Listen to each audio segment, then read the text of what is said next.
नेपाली सेनाले विश्वभर आफ्नो इतिहास रचिरहेको छ। राजनीतिक सहमति बिना गोर्खा भर्तीबारे निर्णय नलिने नेपालको अडान, यस्तो असर पर्न सक्छ। गतिरोध कहिले फुक्ला? विपक्षी दलको अडान कस्तो छ गोर्खा भर्तीबारे? भारतीय सेनामा कति गोर्खा छन्? विश्वभर नेपाली सेनालाई गोर्खाली सेना, गोर्खा सेना भनेर यसरी सम्मान गरिन्छ।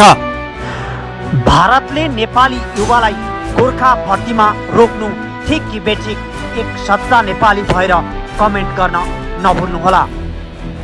यदि एक सच्चा नेपाली हुनुहुन्छ भने कमेन्ट बक्समा जय नेपाली गोर्खा सैनिक भनेर कमेन्ट गर्न नभुल्नुहोला र यो समाचार सक्दो सेयर पनि गरिदिनुहोला।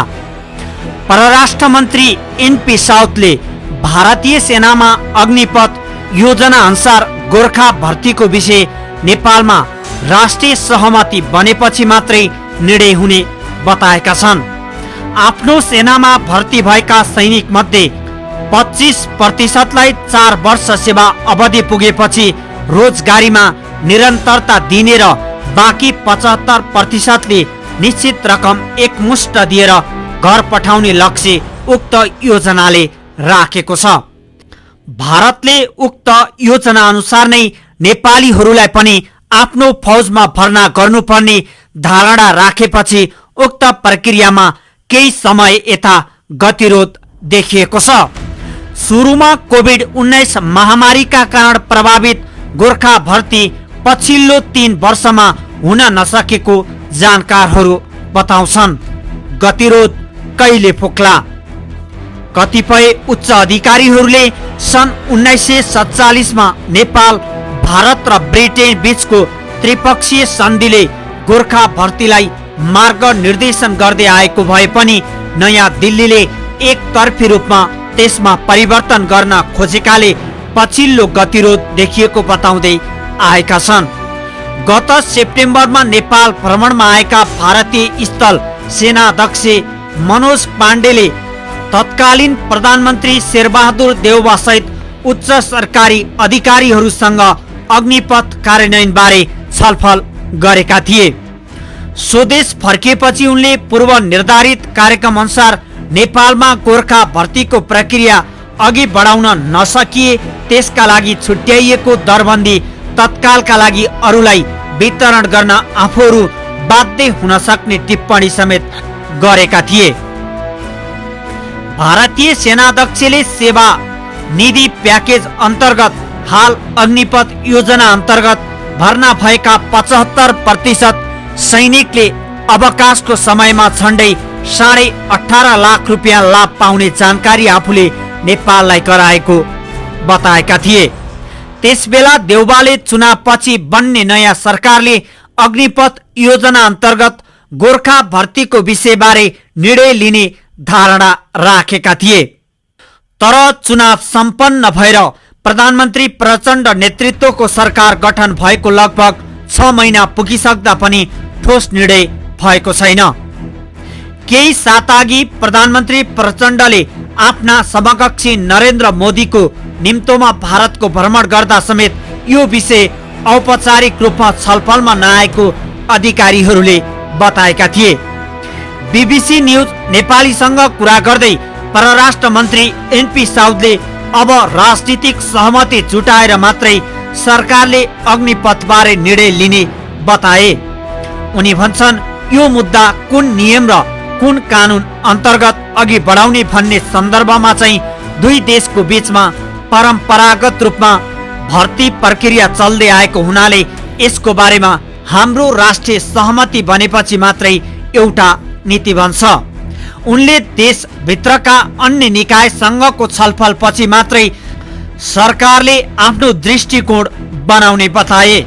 उनी भन्छन्, कुन कुन शर्तहरूमा भर्ना गर्नुपर्छ वा पर्दैन भन्ने बारेमा म प्रत्यक्ष रूपमा अहिले जान्न चाहन्न, तर हाम्रो सरकारभित्र आवश्यक निकायहरू छन् र राष्ट्रिय सहमतिको आधारमा नै हामी हाम्रो दृष्टिकोण बनाउनेछौँ। नयाँ दिल्लीमा संवाददाताहरूसँग कुरा गर्दै प्रधानमन्त्री प्रचण्डले गोर्खा भर्तीबारे नेपाल पुगेर केही कुरा राख्ने बताएका थिए। भारत र नेपालका प्रधानमन्त्री बीचको भेटपछि आयोजित पत्रकार सम्मेलनमा भारतीय विदेश सचिव विनय मोहन क्वात्राले गोर्खा भर्तीबारे दुई पक्षले कुरा नगरेको धारणा राखेका थिए। विपक्षी दलको अडान कस्तो छ? विपक्षी नेकपा एमालेका एक नेताले नेपालले ब्रिटेन र भारतसँग भएको त्रिपक्षीय सन्धि अनुसार अघि बढाइरहेको गोर्खा भर्ती खारेज गर्न अहिले सबैभन्दा उपयुक्त समय भएको बताए।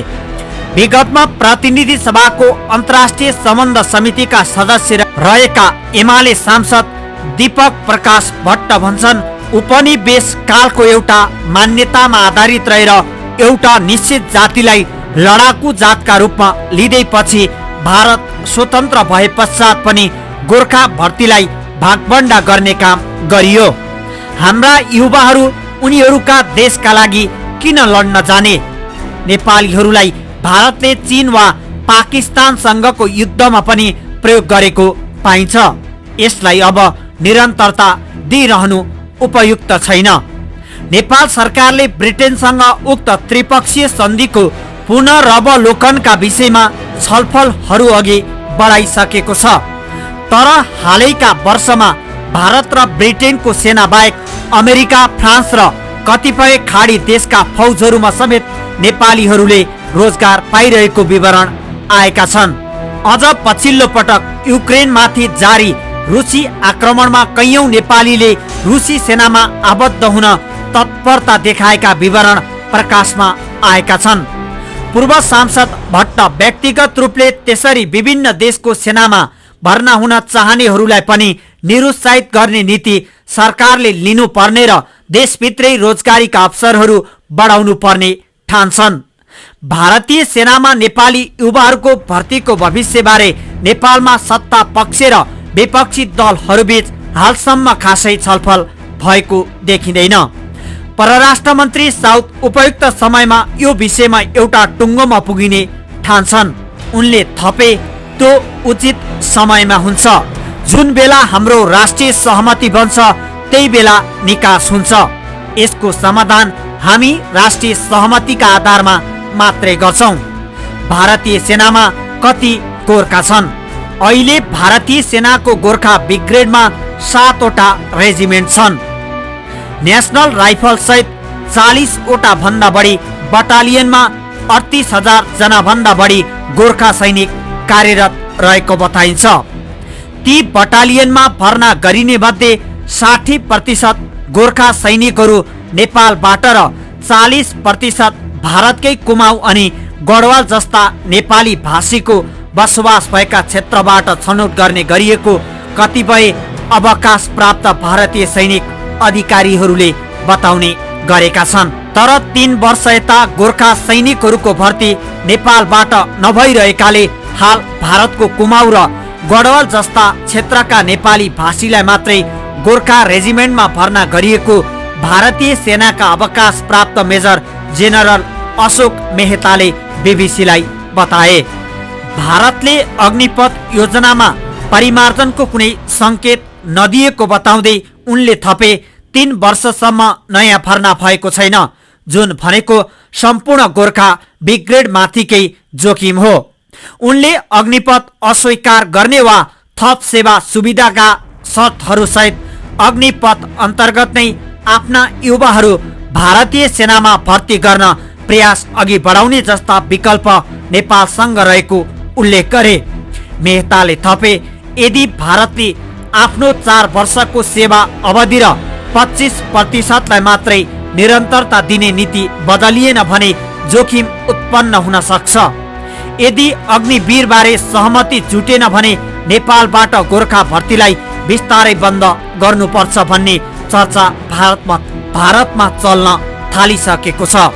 यदि भर्ना अघि बढाउन सकिएन भने प्रत्येक रेजिमेन्टका 1-1 वटा बटालियन खारेज गर्नुपर्ने सम्मका कुरा अघि आएका छन्। कुमाऊ र गढवालका लागि अलग्गै रेजिमेन्टहरू रहेका भन्दै उनले ती क्षेत्रबाट मात्रै भर्ना प्रक्रिया अघि बढाएर निकास खोज्न नसकिने बताए। भारतीय सेनामा नेपाली युवाहरूको उपस्थितिको रणनीतिक महत्त्व रहेको ठान्ने मेहता जस्ता पूर्व गोर्खा सैनिकसँग जोडिएका कतिपय विज्ञले अग्निपथ योजनाबाट अलग गरेरै भए पनि गोर्खा भर्तीलाई निरन्तरता दिनुपर्ने धारणा राखिरहेका छन्। मध्य जुनमा अग्निपथ घोषणा हुनुअघि नै वर्षेनी भारतबाट हुने नेपाली गोर्खा सैनिकको भर्ती घट्न थालिसकेको भारतीय अखबार टाइम्स अफ इन्डियामा प्रकाशित एउटा खबरमा उल्लेख छ। पहिले वर्षमा झन्डै 4000 जना भर्ना गरिने भएको भए पनि पछिल्लो पटक त्यो झरेर 1500 पुगेको उक्त विवरणमा जनाइएको छ। भारतले किन रोकिरहेको छ नेपाली सेनालाई, नेपाली युवालाई गोर्खा भर्तीमा?